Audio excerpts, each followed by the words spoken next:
Bon, en ce moment je suis en mode survival. J'ai donc envie de vous faire une série de vidéos où je vous parle de films dans le domaine du survival qui m'ont marqué.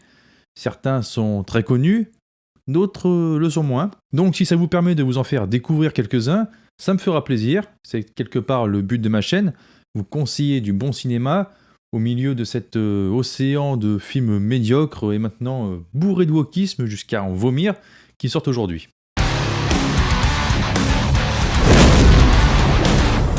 Et on commence donc cette série de vidéos avec le film The Descent. Il y a des séances de cinéma qui vous marquent, dont vous vous rappelez exactement comment elles se sont déroulées et dans quel état psychologique le spectacle auquel vous avez assisté vous a mis. Ma séance pour le film The Descent en fait partie. Je suis sorti de la salle de cinéma complètement éreinté, retourné et abasourdi par le spectacle auquel je venais d'assister. Il y a des films d'horreur, il y a des films qui font peur. C'est la phrase d'accroche énigmatique que l'on peut lire sur l'affiche du film. Et on comprend tout de suite son sens après avoir vu le film. Oui, il y a des films d'horreur, oui, il y a des films qui font peur, ou sont censés faire peur, et qui sortent par centaines. La plupart mettent en scène des jeunes qui se font poursuivre par un monstre, ça court dans tous les sens, ça hurle, il y a des dizaines de jumpscares placés n'importe comment et ultra prévisibles, vu à quel point la recette a été éculée, rongée jusqu'à la moelle. Ce genre de film, que les gamins vont voir pour hurler comme des benets dans les salles de cinéma, au moindre passage d'une silhouette devant la caméra, soit uniquement dans le but d'emmerder les autres spectateurs, soit parce qu'ils ont vraiment peur, et c'est ça le plus inquiétant je pense. On va appeler ça l'horreur parc d'attractions, que je range dans la même catégorie que les daubes de Marvel. Et puis, il y a les films d'horreur, les vrais films d'horreur. Et ceux-là, ils sont plus rares, beaucoup plus rares. The Descent fait partie de ces films-là. Il l'est parce qu'il est doté de ce que les autres films cités avant n'ont pas, le talent d'un réalisateur pour le mettre en scène. Alors ce film, il est étonnant, car il s'agit pour moi du seul bon film de Neil Marshall. Il l'a réalisé en 2005, 3 ans après son premier long métrage Dog Soldiers, qui était franchement moyen, une sorte de comédie horrifique impliquant des loups-garous. Mais bon, pour une première réalisation, ça passait. Puis après The Descent, il n'a sorti que des films médiocres, voire franchement nuls, comme Doomsday, Centurion, le dernier Hellboy, qui était une catastrophe. Il a également réalisé quelques épisodes de Game of Thrones, Hannibal ou encore Westworld. Mais bon voilà, sa filmographie n'est pas folichonne, et au milieu de tout ça, on a The Descent, qui est pour moi l'un des films d'horreur les plus marquants de la décennie, et qui l'est encore largement aujourd'hui, parmi le flot de films d'horreur pourris qui voient le jour. Un Scream. Pour The Descent, Neil Marshall a bu la potion magique qui confère le pouvoir de talent hors norme pour se voir doté du don de captation de la bestialité de la nature, celui de filmer l'horreur, la vraie, à travers un scénario certes assez simpliste, mais jusque-là totalement inédit. Il a inspiré beaucoup d'autres œuvres, parmi les films ou même les jeux vidéo, comme certains passages de The Forest par exemple. C'est simple, ce film m'a fait remettre en question tout ce que je pensais réellement savoir de l'horreur, et tout ce que je pensais connaître de la peur. Oui, je vous l'avoue, j'ai vraiment fait prout dans mon froc la première fois devant ce film, tout croisé que je suis. Le scénario est des plus simples. En plein milieu du massif des Appalaches, 6 jeunes femmes se donnent rendez-vous pour une expédition spéléologique. Soudain, un éboulement bloque le chemin du retour. Alors qu'elles tentent de trouver une autre issue, elles réalisent qu'elles ne sont pas seules. Quelque chose est là, sous terre, avec elles, quelque chose de terriblement dangereux, décidé à les traquer une à une. Alors Neil Marshall n'a pas accepté la réalisation de ce film tout de suite, malgré plusieurs propositions, car il ne souhaitait pas être catalogué comme réalisateur de films d'horreur. Il a fini par donner son accord pour scénariser et réaliser The Descent, estimant que ce film est très différent de son précédent.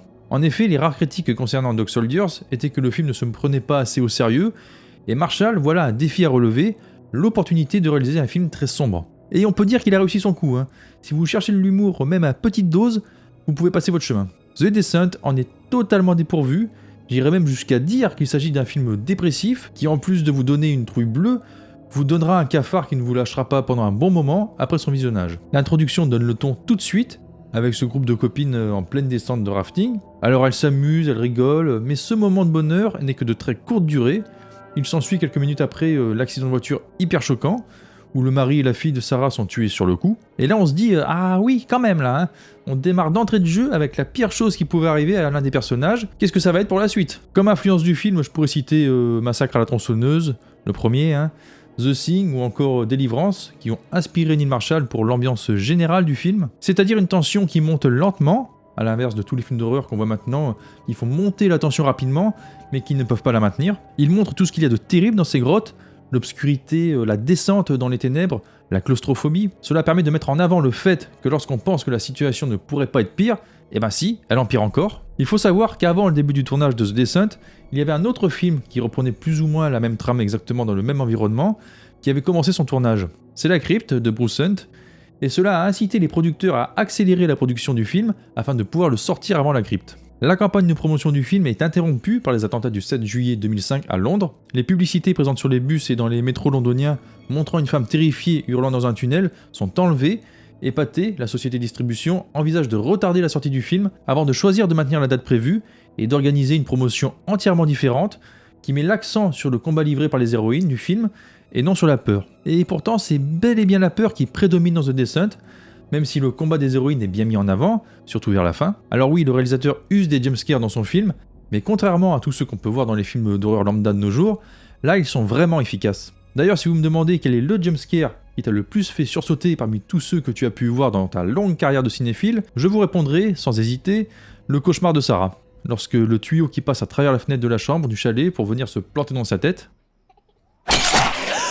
Même aujourd'hui, après avoir vu le film une vingtaine de fois, j'ai toujours envie de détourner les yeux à ce moment-là, parce qu'il est parfaitement exécuté. S'il fonctionne, c'est parce que même après l'avoir vu plusieurs fois, on a toujours du mal à savoir exactement à quel moment le tuyau va traverser la fenêtre. Il y a ce petit rire d'enfant qu'on entend à peine juste avant, mais ça arrive toujours à me surprendre, et je déteste ça. Il y a d'autres jumpscares dans le film qui sont eux aussi efficaces, mais pas autant que celui-là, car on arrive tout de même à les prévoir plus facilement après les avoir déjà vus. Neil Marshall prend donc vraiment tout son temps pour faire monter la tension progressivement. Une fois qu'on a vu le film et qu'on veut le revoir, on sait qu'il faut profiter un maximum de la lumière du jour et de l'extérieur que l'on voit dans toutes les scènes du début, même si l'atmosphère des montagnes grises et humides des Appalaches reste assez sinistre et déprimante, car à partir du moment où elles entrent dans la grotte, nous ne reverrons plus du tout la lumière du jour, et ce jusqu'à la fin. On est heureux donc de partager ce court petit moment de convivialité lors de leur première soirée dans le chalet, même si la dépression de Sarah qui a perdu sa famille plane tout le long, nous rappelant que la joie peut vite disparaître, en un claquement de doigts, par le biais de petits moments malaisants, comme lorsqu'elle se remémore une phrase que son mari aimait dire souvent. On apprécie ce petit bout de chemin parcouru en 4x4 et à pied jusqu'à l'entrée de la grotte, et une fois à l'intérieur, l'effet de claustrophobie grandit de plus en plus, au fur et à mesure qu'elles avancent dans les entrailles de la montagne, jusqu'à ce qu'on sombre dans l'horreur totale. On devient spectateur d'un véritable calvaire, un chemin de croix qu'on n'imaginerait même pas dans nos pires cauchemars, un grand 8 qui ne remonte jamais, une descente en enfer qui révélera pour certaines de sombres secrets du passé, laissant place à leurs instincts les plus primaires, la bestialité dans tout ce qu'elle a de plus cru et de plus violent. Neil Marshall a parfaitement su placer sa caméra, utilisant le décor de la meilleure des manières pour nous donner cette sensation d'étouffement, et ce dès le premier boyau que les filles empruntent pour quitter la première salle. Le film a entièrement été tourné au Royaume-Uni, les extérieurs sont tournés à Berkhamsted et Tring, dans l'Hertfordshire, et dans la région de Perth et Kinross, en Écosse, alors que le tournage des intérieurs a eu lieu dans des décors construits au Pinewood Studios, près de Londres. Les grottes sont reconstituées en studio, car la production considère trop dangereux et trop onéreux de tourner dans de véritables grottes. L'éclairage est limité avec soin, non seulement pour contribuer à l'ambiance, mais aussi pour cacher le fait que certains éléments du décor sont réutilisés plusieurs fois. Et on peut dire que ça fonctionne, malgré quelques passages où il y a encore un peu trop de lumière par rapport à ce qu'on pourrait trouver au fond d'une véritable grotte. Mais bon, il faut quand même que le spectateur arrive à distinguer quelque chose, hein. L'immersion est totale. Nous suffoquons en même temps que les personnages, on sent le décor qui se resserre de plus en plus autour de nous, jusqu'au premier incident avec l'éboulement d'un tunnel qui bloque tout retour en arrière possible. La situation dans laquelle elle se trouve suite à cet événement suffirait à en faire un film sans aucun autre événement, tant cette situation est tendue. Je veux dire, se retrouver dans une grotte sans savoir s'il y a une autre sortie, avec des piles de lampes torches qui s'épuisent, c'est quand même bien tendu, non? Et ce n'est qu'à la moitié du film qu'on commence à voir quelques courtes apparitions de ces humanoïdes mystérieux qui ont été désignés sous le nom de Crawlers par l'équipe du film. Neil Marshall décrit les Crawlers comme des hommes des cavernes qui ne sont jamais montés à la surface, expliquant à ce sujet qu'ils ont évolué dans cet environnement souterrain depuis des milliers d'années et s'y sont parfaitement adaptés. Ils ont perdu le sens de la vue, mais en contrepartie un odorat et une ouïe très développés et fonctionnent très bien dans l'obscurité totale. Ce sont également des experts en escalade et ils peuvent grimper n'importe quelle paroi rocheuse. Le réalisateur a caché aux actrices le design des créatures jusqu'au moment de tourner la première scène avec elles, afin que leur réaction soit plus naturelle. Nathalie Mendoza, qui joue le rôle de Juno, explique à ce sujet « Quand le moment est venu, j'ai bien failli mouiller ma culotte. J'ai ensuite couru partout en riant de façon hystérique et en essayant de cacher le fait que j'étais assez effrayé. Même après la première scène, nous ne nous sommes jamais vraiment sentis à l'aise avec ces créatures. » Paul Yett, maquilleur et créateur de prothèses, s'est chargé du design des Crawlers. Ils avaient à l'origine un aspect plus animal, avec une peau d'un blanc laiteux, mais leur apparence est devenue plus humaine et un aspect plus sale a été donné à leur peau. Il était aussi prévu que leur peau soit phosphorescente, mais cela donnait un effet trop lumineux dans cet environnement sombre, et cet aspect a été supprimé afin qu'ils puissent se fondre dans les ombres. Neil Marshall a lui aussi compris que l'on est plus effrayé parce que l'on ne peut pas voir. Il a donc l'intelligence de ne pas trop montrer les crawlers. On les distingue à peine dans de brèves apparitions au début, on entend surtout ce son particulier qu'ils font avec leur gorge, qui rappelle un peu celui des claqueurs de The Last of Us. Par contre, la première véritable apparition de l'un d'entre eux est pour moi des plus mémorables. Alors que l'une des filles prend la caméra pour voir ce qui se passe autour d'elle avec le mode infrarouge, le film entre brièvement en mode found footage, nous voyons ce qui se passe à travers la caméra, qui bouge dans tous les sens, et d'un seul coup, il est là, debout derrière une autre fille, dans une position qui me donne encore des frissons quand je le revois, ou quand j'y repense. La première fois que je l'ai vu, je me suis dit « Oh l'enfoiré !» Pas en parlant du crawler, mais en parlant de Neil Marshall qui a réussi à me coller une frousse comme rarement j'en avais eu devant un film, et comme jamais je n'en ai eu dans une salle de cinéma. Ça n'est pas vraiment un jumpscare, mais vraiment le style d'image qui nous donne réellement la chair de poule, et que vous gardez lorsqu'on le voit ramper hyper rapidement par terre, ou escalader la paroi de façon totalement inhumaine. À partir de ce moment-là, le film bascule dans l'horreur totale, les filles sont séparées, certaines n'ont plus de lumière, et doivent faire des torches de fortune, elles avancent à tâtons dans le dédale de galeries sans savoir où elles vont, les crawlers se les repèrent au moindre son de leur part. Je crois qu'à ce moment-là, on se dit que c'est le seul véritable endroit au monde où on n'aimerait pas se retrouver derrière un nid d'aliens. La violence des combats et des attaques est aussi hallucinante.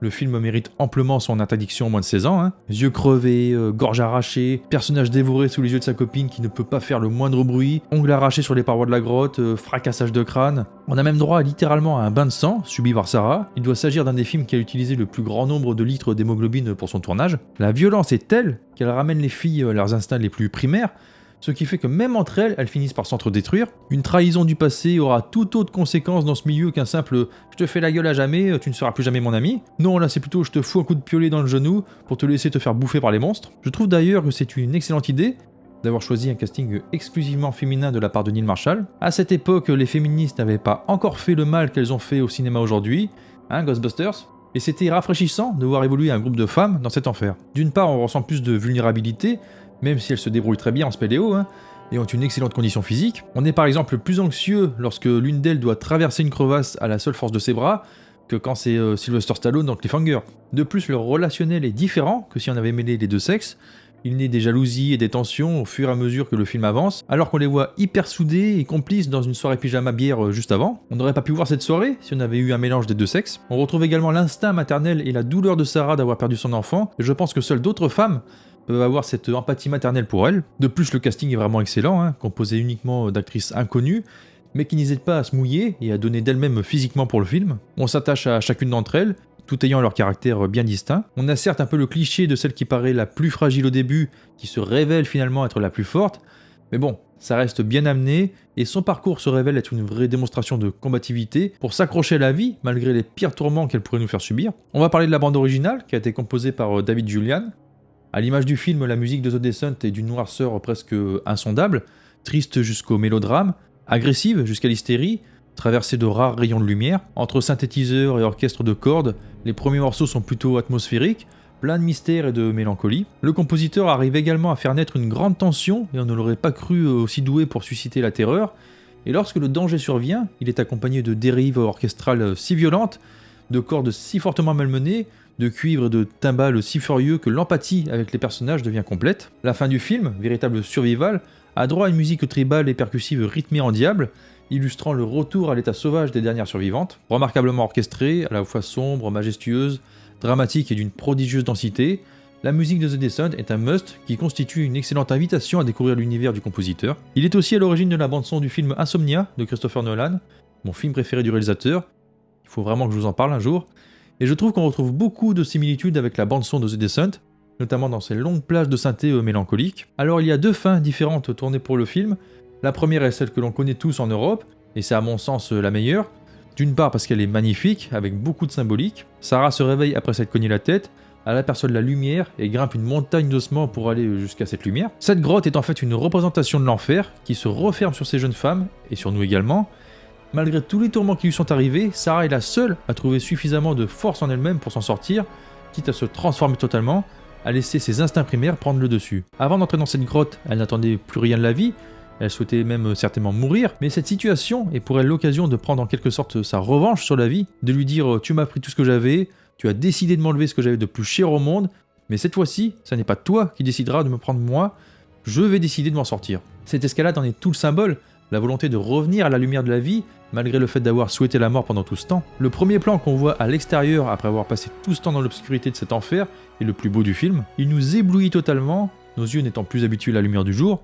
Sarah sort et refait tout le chemin en 4x4 qu'elle avait fait avec ses amis, dans le sens inverse, la caméra reprenant exactement les mêmes plans qu'au début. Dans la version américaine, le film coupe pour laisser place au générique, sous-entendant que Sarah s'en est sortie, ce qui correspond au scénario du deuxième film. Dans la version européenne, Sarah s'arrête pour vomir, et la voit Juno tel un mort-vivant assise à côté d'elle, ça coupe brusquement, et elle se réveille toujours enfermée dans la grotte, à l'endroit où elle était tombée. Cette fin est pour moi plus logique, et je préfère que le film ne se termine pas sur un happy end. Elle laisse libre choix au spectateur quant à son interprétation. Sarah est-elle devenue folle? A-t-elle tout imaginé, même les crawlers? A-t-elle tué toutes ses amies elle-même? A-t-elle même imaginé toute cette expédition dans sa tête depuis son lit d'hôpital? Beaucoup de questions qui restent en tête. The Descent fait partie de ces films devant lesquels vous restez assis devant le générique de fin. D'une part parce que vous êtes épuisé par le spectacle éreintant auquel vous venez d'assister, et d'autre part parce que vous vous posez des questions sur la fin et cherchez des explications. Moi je penche sur le fait que Sarah a bien vécu tout ce qu'elle a vécu dans le film, mais qu'il lui est impossible à la fin de sortir de cette grotte. Trop de crawlers dont on entend toujours les cris, pas assez de lumière et plus assez de force physique. Malgré toute la volonté du monde, ce n'est pas une super-héroïne. Elle fait donc le choix de rejoindre sa fille, car finalement c'est tout ce dont elle avait besoin dans ce monde, et elle n'en fait malheureusement plus partie. The Descent est donc un film d'horreur, un film qui fait peur, mais il est également un film profondément triste, un film à éviter de regarder si on n'a pas le moral, car j'ai vu peu de films aussi sombres, dans tous les sens du terme. Je vous déconseille par contre The Descent 2, qui est pour moi totalement illogique par rapport au premier, un spectacle bêtement régressif, joyeusement gore, mais qui ne fait jamais peur, à part quelques sursauts. C'est plus drôle que stressant, et ça peut donc se voir comme une sorte de La Colline à des yeux 2, une bonne dose d'hémoglobine et pas grand chose de plus. Voilà pour ma critique de The Descent, dites-moi vos avis en commentaire, likez, partagez, abonnez-vous si ça n'est pas déjà fait, et moi je vous dis à très bientôt pour de nouvelles vidéos. Salut à tous!